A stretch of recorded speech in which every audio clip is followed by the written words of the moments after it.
So there was a statement that caught our attention and we made it our hot topic today.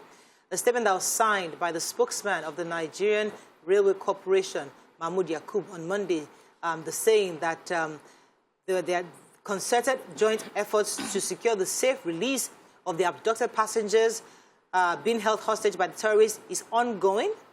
However, the government wishes to assure the relatives of the abducted citizens still in captivity that the safe rescue of their passengers is top priority to the government.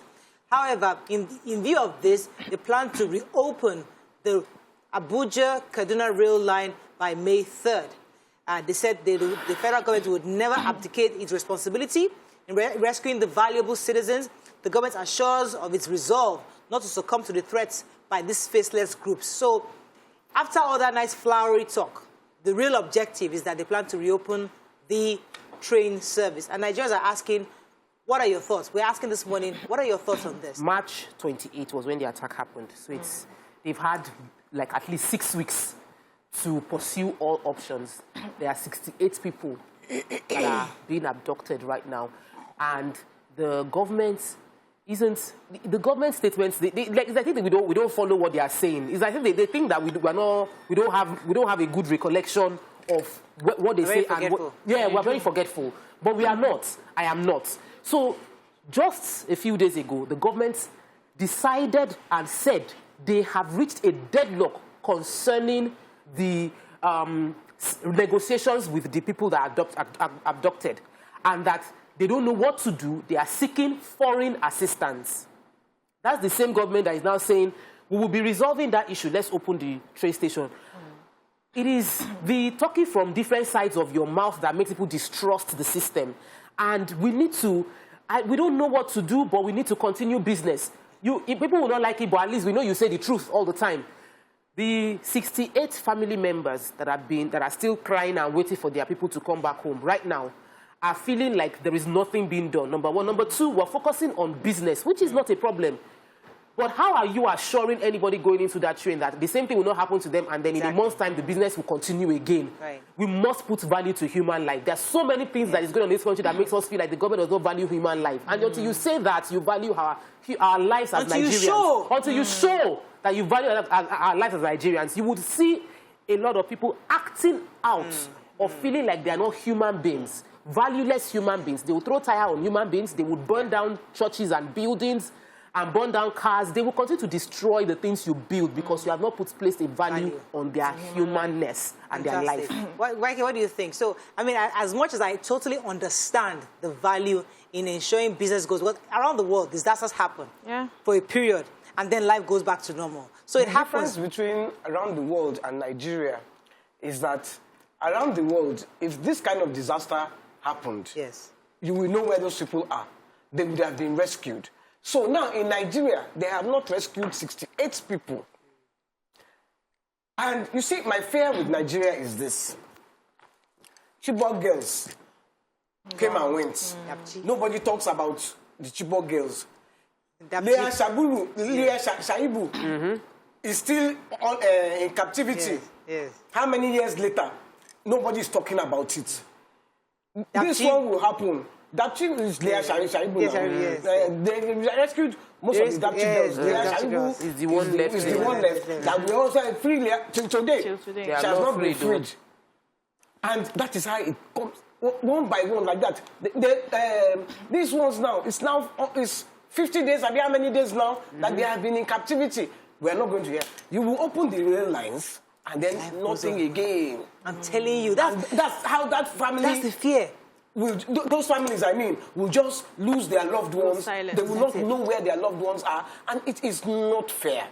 Because let us put ourselves in that. But if it was me, I would be a living wreck right now. If it was any of my family under that situation. And I will ask you, you want to open these train lines?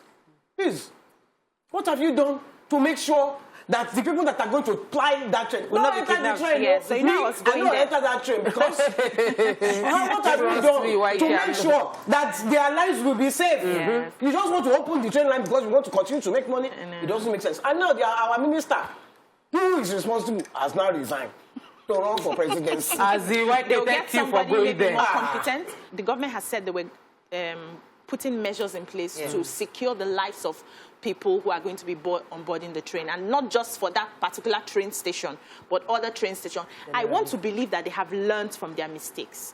You know, because we are very distrusting, they have failed us so many times that when things like this come up, people will ask questions, what measures exactly? And I know that when it comes to security issues, they are not supposed to spell it out for us so that those bandits will not know where to come in from, or let me refresh your memory. Okay. If you recall, we brought in the bus, the NRC bus. Yes. And I was sure after that thing happened. Yes. And they told us on set, and that they had security. 18 of their men were on that train, but they were overpowered. Yes. So, and my question is, this reinforcement, is it like they're bringing 100 army per It may train? not be in the numbers. It may be in the mechanics of how they handled it. It could be that they put them there and they said, you cannot fire till you take permission. You know the way it happens in a civilized world. So maybe now they are looking at it.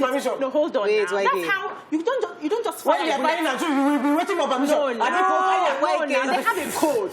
The military has a code. Security officials have a code.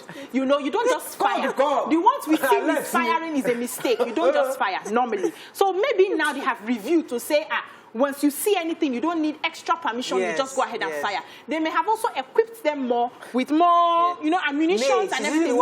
I'm just saying it. Can we I also wanted to ask.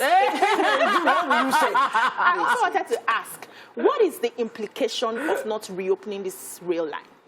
Because there is no guarantee. Yes, there is no guarantee that if they don't reopen, they are going to focus on bringing back the people. There's no guarantee. So what's the implication on us as a nation if we do not reopen the airlines? Realities. So we need to face it. Now, that's a valid she mentioned that dollar has gone to, it's not close to 600. 600 yesterday. The federal government needs money to even run. We have major insecurity challenges all around, not in terms of we're fighting bandits, not with Boko Haram, not with, we're saying in small pockets, it's as if our security operatives cannot handle any crisis. In Sokoto, they could not handle mob that was trying to kill a girl. In Lagos, they could not handle Okada riders that were trying to kill a man, and they killed the man. In the attack, they are there, but they cannot handle. TVC 2 years ago burnt down. Security were there, but they could not. So there is an issue with the capacity of our security officials to handle crisis. So if we don't go to that point, in terms of now admitting that we have security people, but they are always overwhelmed by the problem. They will not start getting intelligence to deal with the real problem of empowering them. Thank you for that perspective. So our entire criminal architecture, our security architecture needs to be redone. And also, we need more, because I know that we have less than 500,000 policemen across the nation. That in itself is less. Did you hear what I heard. just said? And I agree with her.